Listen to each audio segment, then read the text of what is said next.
যুক্তরাষ্ট্রের দ্বিতীয় ভ্যাকসিন হিসেবে জরুরি প্রয়োগের অনুমোদন পেল মডার্না টিকা। বৃহস্পতিবার দেশটির খাদ্য ও ওষুধ প্রশাসনের ২০ সদস্যের একটি উপদেষ্টা দল ভ্যাকসিনের অনুমোদনের পক্ষে ভোট দিলে এই ঘোষণা দেওয়া হয়।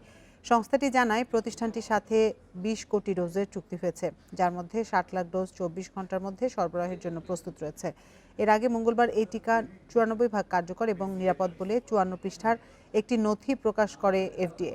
এদিকে স্থানীয় সময় শুক্রবার ফাইজার বায়োএনটেকের টিকা গ্রহণ করেছেন যুক্তরাষ্ট্রের বর্তমান ভাইস প্রেসিডেন্ট মাইক পেন্স।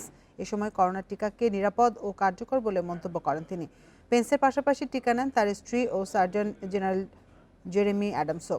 এই টিকা গ্রহণ কার্যক্রম টেলিভিশনে সরাসরি সম্প্রচার করা হয়। নাগরিকদের মাঝে ভ্যাকসিনের সুরক্ষা ও কার্যকারিতা নিয়ে আস্থা তৈরির লক্ষ্যে পদক্ষেপ নেওয়া হয়েছে বলে জানায় হোয়াইট হাউস।